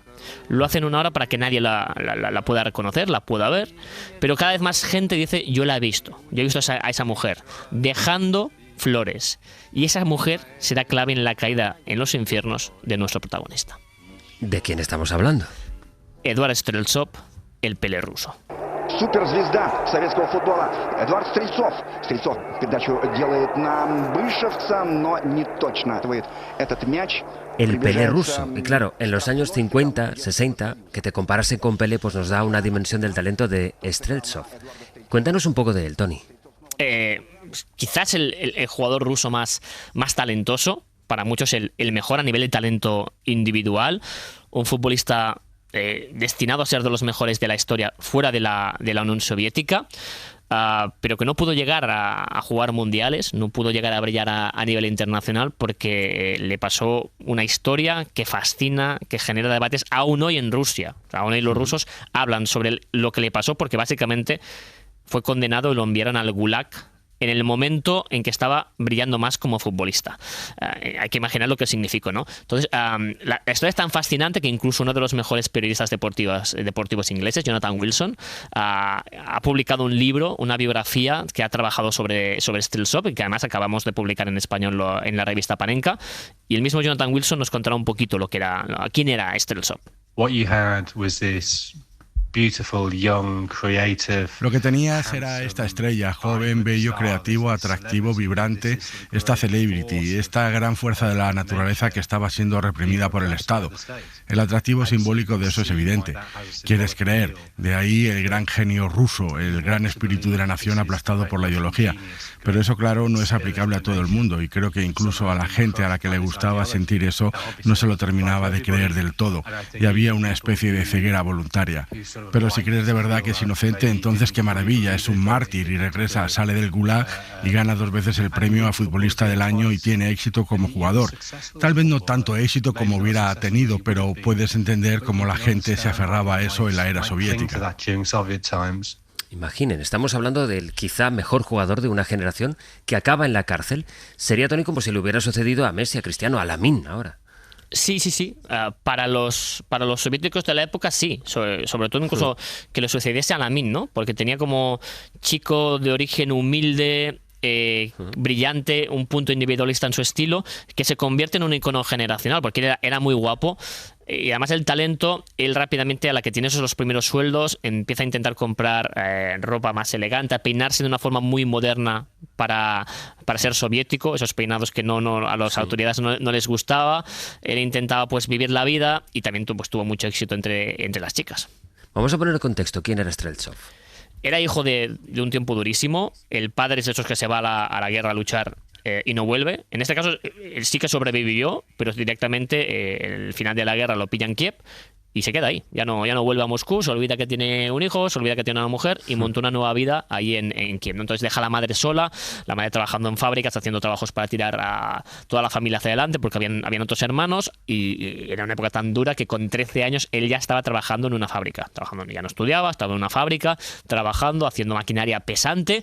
Las fábricas tenían sus equipos de fútbol para que la gente se lo pudiese pasar un poquito bien y aquí él con 13 años empieza a jugar ya con adultos. Además jugaba obviamente en las calles, pero bueno, como era tan bueno lo ponen con los adultos empiezan a intentar levantarlo del sueldo con patadas, el tipo resiste, juega muy bien y ya con solamente con 15 años el Torpedo de Moscú, que es uno de los equipos más importantes de la capital, que en esa época estaba vinculado a una fábrica de automóviles, la CIL, juega un amistoso contra el equipo de la fábrica, lo descubren a Streltsov y Vasily Provornov, el entrenador, dice: hostia, este chico lo tengo que llevar como sea. 16 años. Y con 17 ya lo tiene en el Torpedo y ya es el máximo goleador de la plantilla. Hablando de eso, has dicho el Torpedo, que estaba vinculado a una fábrica de automóviles. ¿Cómo funcionaba el deporte en la Unión Soviética? ¿Los deportistas se podía considerar que eran profesionales? ¿Dependían del lugar donde trabajaban? Los deportistas debían ser amateurs. Se consideraba que ser deportista, ser futbolista no era una profesión. Todos deberían tener su trabajo y luego en tiempo libre ser deportista, pero era falso. Lo que pasa es que los clubes dependían todos de áreas del Estado. O sea, cada vez que hablábamos de un Dinamo, eran clubes controlados por los servicios secretos, por el KGB, ya fuese el Dinamo de Moscú, el equipo de Tbilisi. Si veíamos un CSKA, era que lo controlaba el Ministerio de Defensa, el Ejército. Los Lokomotora, era del Ministerio de Transportes. En este caso, el Torpedo pertenecía a una gran empresa de coches. Entonces, lo que hacían estas entidades era se quitaban entre ellos los jugadores, ofreciéndoles trabajos remunerados muy buenos. De repente, pues vas a ser coronel del Ejército pues sin que hayas hecho casi formación. Vas a ser subdirector de una fábrica de coches. En verdad era falso, no iban a trabajar, cobraban para entrenar. Entonces entre ellos se quitaban a los jugadores. Es como una guerra fría dentro de la guerra fría, ¿no? Con ministros, con dirigentes que querían ver que sus equipos ganaban y claro, ofrecían lo que fuera para robar a los jugadores. Pero claro, imagínate que le tienes que robar a jugador al equipo de la KGB, por ejemplo. Pues claro, ahí tienes un problema. Sí, sobre todo en los años 40-50, que es cuando se usa el fútbol a nivel de propagandístico, como antes decíamos. De hecho, la primera gira de un club soviético la hace el Dinamo, una gira muy famosa en el Reino Unido, porque era el equipo de la KGB y estaba aún vivo su fundador, Piotr Lavrentievich Beria, el gran líder, el creador del sistema de la KGB que mandó tantas personas a los gulags y a la muerte. Beria había sido futbolista amateur de joven en su Georgia natal. Entonces él era muy hincha del Dinamo de Tbilisi, pero como vivía en Moscú, también cuidaba mucho al Dinamo de Moscú. Entonces, los Dinamos en los años 40-50 eran casi intocables, porque se podían llevar a los mejores jugadores y, bueno, decían que cuando Beria se enfadaba, había podido llegar incluso a castigar a jugadores de equipos rivales, no solamente a Streltsov, mandándoles a gulags como les mandaba al gulag, ¿no? Sí, lo hará también con 3 hermanos del Spartak de Moscú, los hermanos Starostin, que en los años 40 fueron al gulag. Qué barbaridad. Oye, ¿y Streltsov cómo encaja en este sistema? Bien y mal. O sea, las dos cosas a la vez. Bien, porque era tan bueno que primero, aunque no caía bien a las autoridades, era tan bueno que lo tenían que aprovechar. Así que se lo pasaban por alto. Claro, imagínate los típicos aparatich del partido muy clásicos y les viene ese chaval muy individualista y dicen, ya, pero es tan bueno, hay que llevarlo a la selección porque si nos da triunfos internacionales, esto es para la gloria de la Unión Soviética, ¿no? Entonces, eso bien. Pero lo mal es que era tan individualista en el terreno de juego, un jugador de banda, segundo delantero, como en la vida, que cada vez más se ganó en enemistades en palacios donde era mejor tener amigos. Digamos que era demasiado libre. Demasiado. Es decir, él debuta con la selección en el 55, en un amistoso en Suecia, en una gira. Al descanso ya ha marcado un hat-trick. Estamos hablando contra Suecia, una Suecia que será subcampeona del mundo 3 años después. Era muy buen equipo. Luego lo mandan a Australia, Juegos Olímpicos del 56 en Melbourne, y él es clave en que los soviéticos ganen la medalla de oro, el primer gran éxito del fútbol soviético, ganar la medalla de oro. Camino del Mundial de Suecia del 58, el que ganó nuestro amigo Garrincha, la URSS va como un tiro y el gol que clasifica a los soviéticos para la fase final, ¿quién lo marca? Streltsov. Tenía que ir a verse las caras con los mejores jugadores del mundo en el Mundial de Suecia, pero jamás jugaría ese Mundial. ¿Por qué? Aquí llega la leyenda. Bueno, esa señora del cementerio, ¿no? Las flores. Bueno, unos meses antes del inicio del Mundial, él es acusado formalmente por las autoridades soviéticas de violar a una mujer. De violar a una mujer en una dacha, en una casa de campo, y le caen 12 años de trabajo en campos de prisioneros, en gulags, ¿no? Él jura y perjura que es inocente, lo hace públicamente y lo hace también en las cartas que le mande a su madre. Pero se cree que bajo los efectos de la violencia en la Lubyanka, en la sede del KGB, él acaba pues firmando una confesión diciendo: iba muy borracho, no tengo muy claro qué pasó, pero soy como culpable, ¿no? Él pide incluso ir al Mundial como sea y después ir a la cárcel, pero fue imposible, lo mandaron a la cárcel. ¿Y se sabe exactamente qué es lo que ocurrió de verdad? Nadie lo sabe. Nadie lo sabe. O sea, Wilson, que ha trabajado el tema, ha buscado testigos, ha explorado archivos, nos admite que es muy difícil acercarse a la verdad si es que alguien la conoce. Investigar esto no fue fácil. Yo no hablo ruso. Si me enseñas una página en ruso, soy capaz de pescar alguna palabra y hacerme una idea vaga sobre lo que está diciendo. Pero he necesitado intérpretes y más recientemente la ayuda de Google, que es una maravilla. Eso de pasar el teléfono por una página y que te lo traduzca. Él estuvo buscando y al final llegó a la conclusión de que todos los rusos le decían: nadie lo sabe. Pero sí que hay una leyenda muy extendida, que es que en una fiesta conoce a la hija de Svetlana Furseva, a la hija de Yekaterina Furseva, que era una dirigente muy importante del partido, una persona muy cercana a Stalin. Entonces él conoce a la hija, que es Svetlana. Svetlana se enamora de Streltsov y empieza pues a pedirle a la madre: oye, estoy enamorada del futbolista, a la madre no le gusta, pero dice: bueno, si la chica está contenta, pues vamos a ver qué pasa. Y Streltsov le rompe el corazón a la chica. Entonces Yekaterina Furseva se enfada mucho y es la que empieza un poquito a poner en marcha una rueda de: vamos a hacer caer a este tipo porque es un impresentable, porque va a la suya, porque se cree que está por encima del bien y del mal. Primero con un artículo en el diario el Pravda, el mítico órgano oficial del Partido Comunista, en que ya hablan de él diciendo que tiene la enfermedad de las estrellas, fuma, bebe y provoca peleas. O sea, ya hay un artículo crítico y poco después directamente llegará la acusación de violación. Nunca se ha llegado a saber la verdad. Ahora el periodista que lo ha intentado investigar, que lo ha querido investigar, nos decía que nunca, ni siquiera él y tantos años después, no se ha conseguido saber la verdad. Y claro, esto nos remite a esa imagen de esa mujer que visitaba su tumba en el año 90, que nos decías al empezar. ¿Es la chica que presuntamente fue violada por Streltsov? Correcto, que era una chica muy, muy humilde, que había acabado en una fiesta, y lo que siempre se ha contado en la antigua Unión Soviética es que a esa chica le forzaron las autoridades a presentar la acusación, que ella no había sido violada, y luego, como se sentía mal, cuando Streltsov fallece, continuamente le iba a dejar flores en la tumba como para pedir perdón, ¿no? Ha habido gente que llega, como veía el nombre publicado de quién era ella, que llegaron a contactar con esa mujer, y en tiempo, cuando estuvo viva, ella fue siempre muy elusiva, pero nunca acusó formalmente. Nunca dijo: sí, esto pasó. Siempre fue como: bueno, son cosas del pasado. Fue un poco ambigua, y eso hizo que la leyenda fuese aún más. De la vida de Streltsov en el Gulag, en ese tiempo que estuvo en el Gulag, ¿cómo le fue? ¿Qué contó él? Lo pasó mal porque como tenía ese carácter, pues se enfadaba con los pequeños gángsters criminales que tenían peso. Hay un momento en que uno de ellos pues se enfada con Streltsov y le dan una paliza que lo manda al hospital, donde está 4 meses. Lo van moviendo de un lado a otro. Estuvo en hasta 3 campos de trabajo diferentes, hasta que finalmente le permiten salir antes de lo previsto, relativamente pronto. Pero incluso luego, cuando una vez sale, tiene que estar en la fábrica trabajando 1 año y medio hasta que recibe el permiso para poder volver a jugar a fútbol en 1965. O sea, que pudo jugar otra vez al fútbol. Sí, pero claro, estamos hablando de que son 7 años de su vida que no puede jugar. Sale, finalmente le dan el permiso. Hay que pensar que ha habido aquí un cambio. Ya no está Stalin. Claro, ya no está Stalin. Khrushchev, obviamente, está ahí, ¿no? Peleándose con Brezhnev, el que luego será también presidente de la Unión Soviética, que se parece que uno estaba en contra de Streltsov y el otro sí que lo quería perdonar.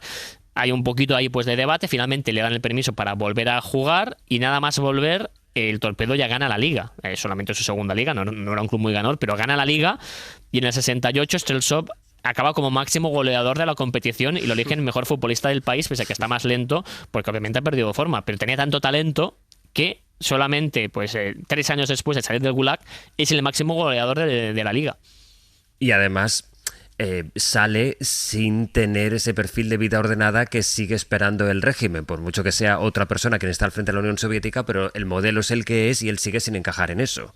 No, fue siempre un poeta maldito del fútbol. Ya. Lo que se cuenta es que cuando él era joven, antes de entrar en el Gulag, se creía por encima del bien y del mal, entonces jugaba un poquito a desafiar a las autoridades, era como un ángel maldito que transmitía luz, pero que como que era divertido, y que cuando salió ya era más una persona oscura, de beber en soledad, de peleas, de estar triste, de sentir que él ya entendía que no iba a cambiar el sistema, que iba a perder, y de alguna forma era una figura más triste, y cuando se retira ya fue un desastre. Perdió todo el dinero, perdió las protecciones, algunos exfutbolistas de equipos rivales incluso lo intentaban ayudar, pero falleció muy, muy joven, obviamente con graves problemas de salud, con solamente 53 años.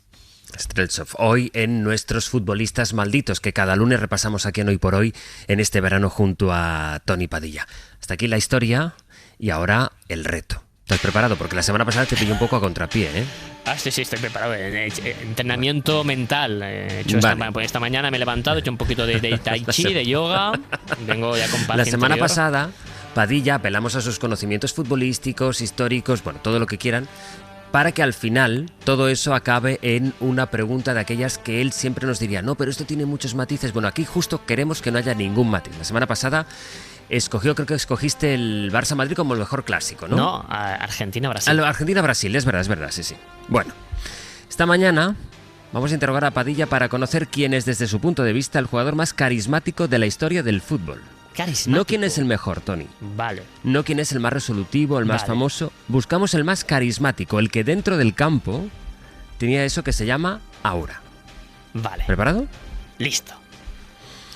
¿Sergio Ramos o Andrés Iniesta? Sergio Ramos. ¿Sergio Ramos o George Best?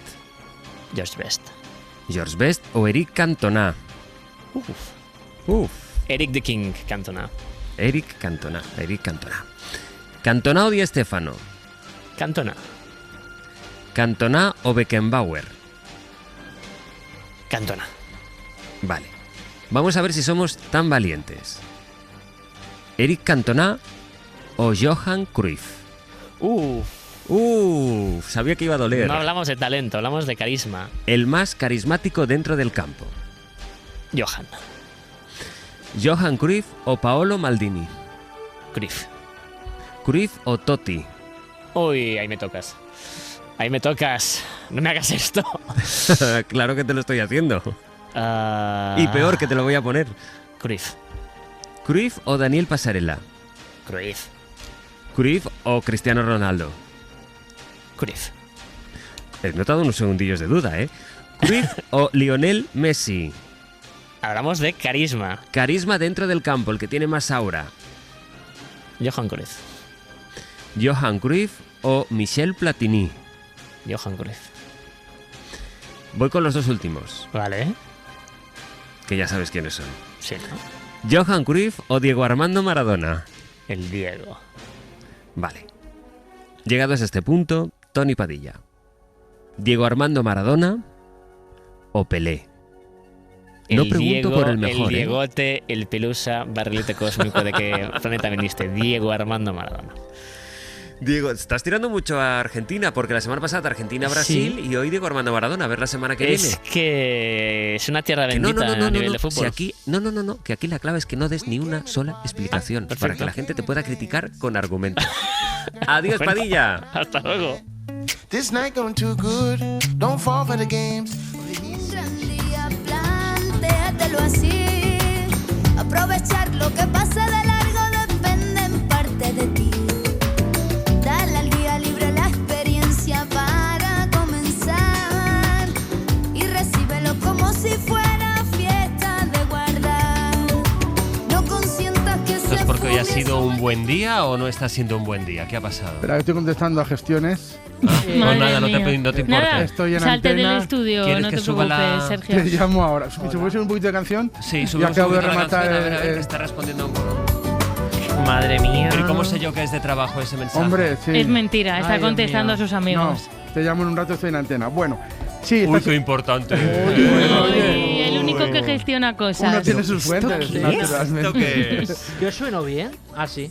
No, nunca sueno bien. Madre pero- Todo lo mía. bueno que puede sonar, Pepe. Las Bueno, chicas. es verdad que Madre está siendo mía. un buen día. Es verdad que tenemos mucha plancha y que Sí. estamos aquí haciendo miles de Yo cosas. he vuelto de vacaciones y ya me quiero ir otra vez. Pues esa no es la de, cifra. de toda la plancha que hay. Pero Y has eso que tenido- hemos tenido un día bueno, Has tenido ¿eh? una mañana muy tranquila. Bueno, me he ¿verdad? equivocado en nombre de un oyente. Sí, eso es verdad. Bueno, pero eso no pasa Se nada. me repro- Jaime, perdóname. Jaime, de Madrid, perdóname porque sé que no eres Javier. Pero Eso es. Lo sabe España en el momento, pues ha sido Javier. Son no trampas pasa que me nada. ponen, Jaime, para que diga las cosas mal y os enfadéis conmigo. Es para comprobar que Sastre está atento.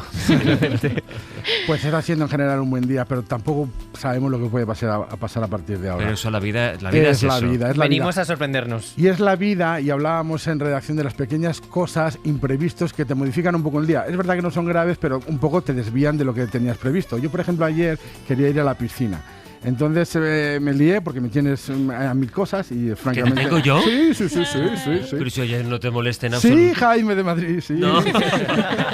Sí, ¿qué hice yo ayer? Pobre de mí, si no escribo nunca. Bueno, pues estaba haciendo mis cosas y digo, bueno, me queda media hora, voy a la piscina, me bajo, me parecía genial, media hora es suficiente, me sobra tiempo, de hecho, fui corriendo mi pequeña hamaca, tengo una hamaca para sentarme luego como un señor mayor. Como un señor. Sí, y una toalla. ¿Y tu libro? Y subí, claro, y mi libro, y entonces cuando llego me dice, no, me dice los socorristas, no va a ser posible. Digo, perdona, pero estamos en hora.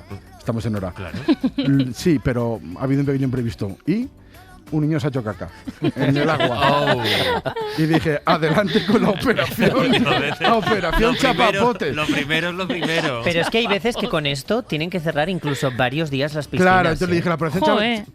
¿qué se prevé que puede durar la operación chapapote? Y entonces me dijeron, nada, esto mañana ya... Y veremos hoy. Y entonces hemos pensado, es verdad que pasan cosas que de repente nos cambian el paso, nos ponen un poco de mal humor, sin tener por qué, porque en fin, cualquier niño puede hacer caca, esto es así. Sí, No, Hombre, la cosa es niño dónde. y mayor, también Bueno, te digo. tampoco pregunté, pero no creo que me dijera tiene 19 años. Pero ahora que estás hablando de las cosas de comer, a mí hay una cosa que me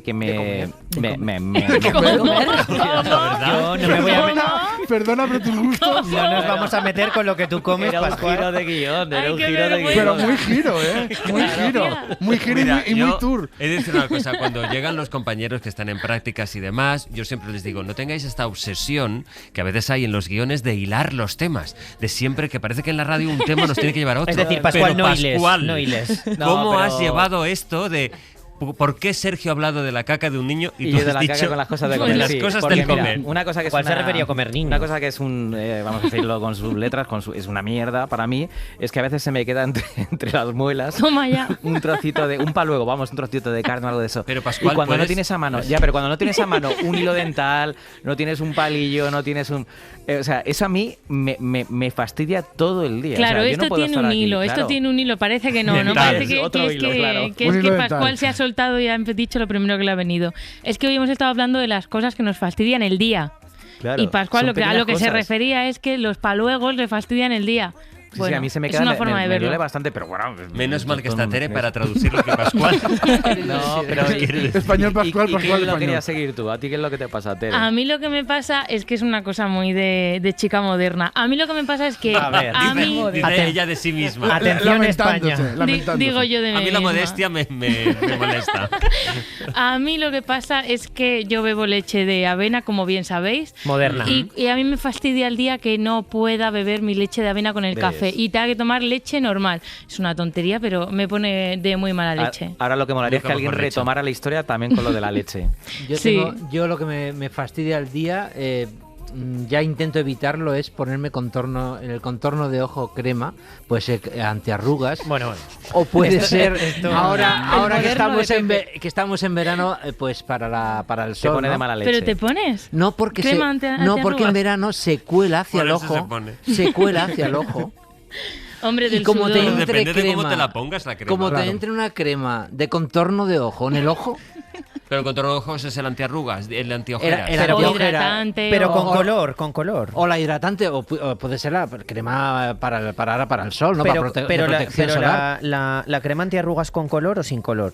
No, sin color. No, porque yo No, incolor. Hombre, lo mismo es con color, ¿eh? Pero Y te la das un clave está toque. en Te das un toque, ya un contouring del todo. En verano, Claro. en verano es muy normal que con este calor pues sudes un pelín y se te ponga acuosa y se te meta en los ojos. Y como se te meta en los ojos puede estar 3 días llorando. Y tú que eres, llorando como si estuviera en un una duelo. persona emocional. Si se te cae Claro. una lagrimita y se te mezcla ya la lagrimita con la crema, ya está liada. Yo en un viaje a Málaga en coche fui llorando todo el camino. Todo el camino. Y no por la emoción de los campos malagueños. Más importante que llorar. ¿Y veías bien la carretera? Sí, Pepe? claro. No, claro, me quitaba las gafas, me intentaba quitar las lágrimas, pero era como un duelo tremendo. Y apareció la Guardia Civil, ¿no? No, eso lo hubiera, Oye, yo una hubiera llorado de pregunta, verdad. Pero Pepe, ¿y tú crees que para antes de un viaje a Málaga en carretera lo importante era antes de salir La en crema coche, antiarrugas? ponerte No, la crema de en este contorno de caso ojos? fue de protección solar porque me dijo mi hija, ponte protección solar porque da mucho el sol el cristal. Y lloré. ¿Pero cómo lloré? Nunca un familiar lo he despedido con tanto llanto. Ay, qué bueno, Pepe, cuenta las cosas que... Bueno, ¿algo Hijo más? mío. Yo en mi caso, cuando llega el invierno y te lavas las manos y si te mojas las mangas Ay, qué y horror. luego te pones el abrigo y estás todo el día con las mangas mojadas. Pero también hay que tener un poco de precisión, ¿no? No hace No, falta... no. Pero A ver, también Mr. Perfecto, Mr. Perfecto. No, pero te puedes remangar un poquito para lavarte No, la mano. nada que ver. Las pulseras a mí me chorrean para abajo. No tenéis ni idea. Con esta declaración ya estaríamos. Y hoy en la despedida... No, este no es mi sitio. Aquí hace mucho frío contigo. Y de pronto recuerdo cuando hacíamos todo. ¿Qué más da si ya no soy el de antes? Vas a hacer que la cabeza me estalle. A ver cómo bailas, Pepe. Es que la batería, me ha salido la batería. Que yo soy muy de instrumentos. Dios mío. Bueno, A veces toco la guitarra, pero aquí me ha salido la batería. Es mágico. A mí me encantaría Poco nos que a veces pasa. una cámara persiguiera a alguien todo el día. En plan Pepe. Porque no te veo, porque me has matado. Y esto no es el cielo. Lo siento, no me arrepiento. Esto no es el cielo, este tema de Siena con el que vamos a acabar el programa de hoy. Mañana más. Espero que hayas tenido una buena vuelta, Brian. Mañana mejor, ¿eh? Mañana espero no equivocarme ningún nombre Eso y es. en Que general no Jaime equivocarme sea con Jaime nada. y que Javier sea Javier. Tampoco prometas porque... Sí, al fin y al cabo son 9 días más. Ya. Adiós, chicos. Adiós. Pero sigues viniendo a buscar algo que no tengo. Marta Galán en la técnica y Rafa Yuste en la realización de este Hoy por Hoy, que acaba aquí su edición de hoy. Saben que si no hay novedad volvemos a encontrarnos mañana a partir de las 6 de la mañana. Entre tanto, la radio sigue. Que tengan una feliz jornada. Adiós. Para no perderte ningún episodio, síguenos en la aplicación o la web de la SER, Podium Podcast o tu plataforma de audio favorita.